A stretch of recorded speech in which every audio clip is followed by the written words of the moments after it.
Welcome to the Scenario Podcast, your guide to mental health and well-being. Each episode, we uncover practical tools, discuss expert insights, and explore how supplements can transform your mental health journey. Get ready to learn, grow, and thrive with us. Welcome to the Deep Dive. If you're anything like me, or frankly most people, you know that feeling all too well. Dragging yourself through the day, utterly exhausted, but then, bam, head hits the pillow and your brain is suddenly wide awake, running through everything. Yeah, that lovely modern curse.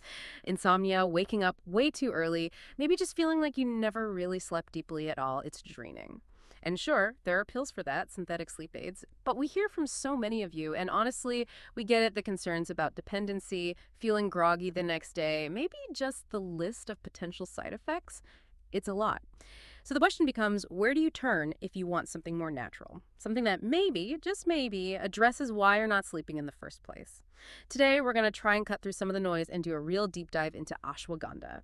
Our mission here is simple. Pull out the actual science, understand how this thing is supposed to work because it's not just a sedative, and give you the practical stuff, the guidelines you need if you're thinking about trying it. And ashwagandha, well, it has quite the history. The technical name is Withania somnifera L. if you want to get precise. It's native to places like India and North Africa. Its roots, even the leaves, have been cornerstones in traditional Ayurvedic medicine for literally thousands of years. It's got serious pedigree. Traditionally, it wasn't just seen as a sleep fix. They used it for energy, for reducing anxiety, to sort of overall wellness and resilience. You might have heard its other names like Indian ginseng or winter cherry. Indian ginseng, right. Okay. So yeah, it's been around the block, traditionally speaking. And now, modern science is really starting to dig in and see what's behind the folklore. Okay, let's unpack that. The first big thing our sources kept hammering home is that ashwagandha is an adaptogen. Now, if I'm staring at the ceiling at 3 a.m., mentally rewriting emails, what does adaptogen actually do for me? How does that help me sleep? That's basically the whole story right there. An adaptogen fundamentally helps your body adapt, helps it cope better with stress, both the physical kind and the mental, psychological kind. And that's key because, let's face it, stress is a massive reason why so many people can't sleep. It works differently than, say, a sleeping pill because it's targeting that underlying stress mechanism. Okay, stress. So how does it target stress? What's the mechanism? Well, a lot of it seems to come down to its effect on the main stress hormone, cortisol. When you're constantly stressed or anxious, your cortisol levels can get chronically high. That keeps your body and brain kind of stuck in that fight or flight mode, high alert. And that state, chemically, makes it really hard to relax and fall asleep. Ashwagandha seems to help bring those elevated cortisol levels down. So it's like turning down the volume on the stress signal. Exactly. It helps create a calmer state, physically and mentally, which then allows your natural sleep processes to actually kick in. So it's not making you sleep in the way a prescription drug might. It's more like it's removing the barrier, the stress barrier that's preventing sleep. That feels like a really important distinction. It is a huge distinction. Yeah. And the research supports this idea that it helps both the amount of sleep you get, the quantity, but also, crucially, the quality of that sleep. You're not just knocked out, your body's actually getting restorative rest. That's probably why a lot of users mention waking up feeling more alert, more focused, not groggy. That's the sign of genuinely good sleep. Okay, that makes logical sense. Manage the stress, improve the sleep. But, tradition is one thing, hard data is another. We need to see the evidence. I was looking at some of these studies you pulled, and there was one figure, a 72% improvement. Honestly, that sounds almost unbelievable for a natural supplement. Where does that come from? Is that solid? That's a fair question. Healthy skepticism is good. Yeah. That 72% number, it comes from a specific type of study called a randomized controlled trial, or RCT. That's really the gold standard in research. Sure. It means it was very rigorously designed. You have one group getting the ashwagandha extract, another getting a placebo, a sugar pill, and critically, neither the participants nor the researchers know who is getting what until the end.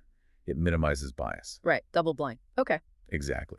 And in that particular trial, people who started with documented poor sleep quality, they showed that massive 72% improvement on standardized sleep questionnaires after taking the extract for 6 weeks. Now, here's the really striking part. The group taking the placebo, they only improved by 29%. Seeing that big of a gap, that difference between the active supplement and the placebo is, well, it's pretty significant in this kind of research. It suggests it's a real effect. Wow. Yeah. Okay. 72 versus 29. Yeah. That's a gap. So the modern science isn't just nodding along with tradition. It's actually quantifying a pretty substantial benefit. Precisely. Yeah. And it's not just one study. When researchers do meta-analyses where they pool the data from lots of different studies together, the signal gets even clearer. Those analyses suggest that people specifically diagnosed with insomnia seem to get the most significant benefits.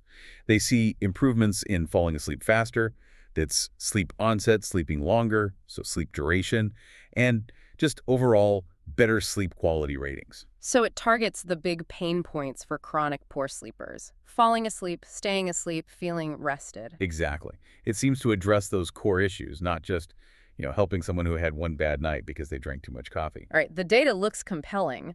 Let's shift gears to the practical side. For someone listening who's thinking, okay, maybe this is worth a shot, how do they actually use it? You mentioned it's not an instant fix, right? So what's the deal with dosage and how long you need to take it? Yeah, this is super important. Consistency is absolutely key here. Because you're aiming to gently regulate your body's stress system, not just sedate yourself for a night, it takes time for those effects to build up. The general recommendation from the study showing benefits is taking at least 600 milligrams per day of ashwagandha root extract. That seems to be the therapeutic threshold for sleep support. 600 milligrams daily. Okay. And the timeline, you said not instant. Definitely not instant. This is probably the biggest thing people need to understand to avoid disappointment. Most individuals start noticing a real difference. That subtle calming effect, easier sleep onset, better sleep quality only after about 4 to 8 weeks of taking it every single day. 4 to 8 weeks. So you really have to commit to it for a month or two before judging if it's working for you. It's a long game. It really is the long game. You're investing in potentially resetting your stress response, not just looking for a quick fix for tonight. And when you go look for it, wow, there are so many forms now. It's not just capsules anymore. I've seen powders, teas, even ashwagandha gummies. Are there any particular types or innovations that are better or more effective? That's true. The market has exploded. You're seeing a lot of focus now on something called bioavailability. Basically, how well your body can actually absorb and use the active compounds in the ashwagandha.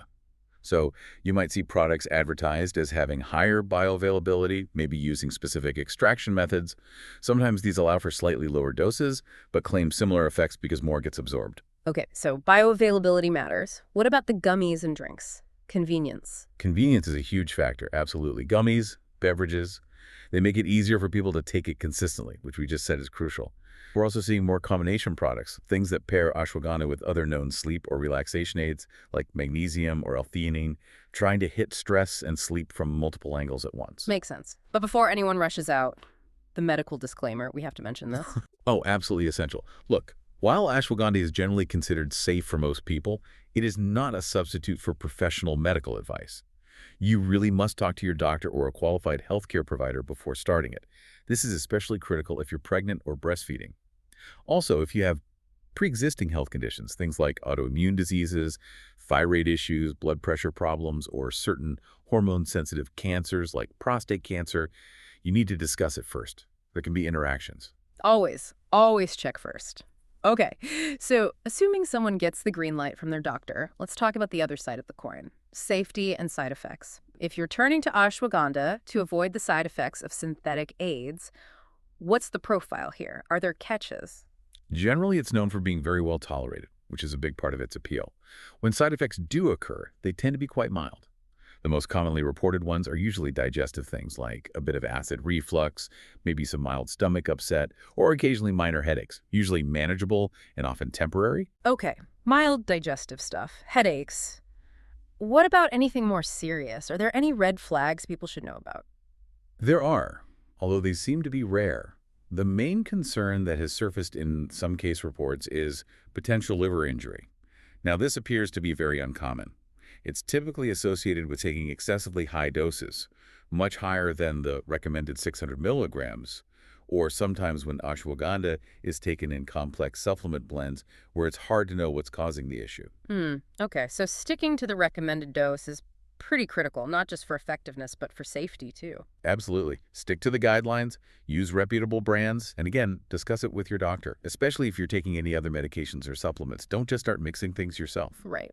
This brings us to the core question, the so what, for someone listening. Why go through potentially 2 months of taking an herb daily when you could just pop a pill tonight and likely fall asleep faster? Let's really compare it head-to-head with traditional sleep aids. Okay, yeah, let's break that down. It really highlights the different philosophies. First off, origin. Traditional sleep aids are mostly synthetic chemicals made in a lab designed to induce drowsiness. Ashwagandha. It's a plant, a natural herb. Right, and that difference in origin often links to the risk profile, dependency risk with ashwagandha. The sources consistently say it's very low. With many synthetic hypnotics, that risk can be significant, sometimes even after short-term use. Okay, origin, dependency risk. What about the core mechanism we talked about? Stress. That's a huge differentiator. Most traditional sleep aids do basically nothing for your underlying stress levels. They just induce sleepiness.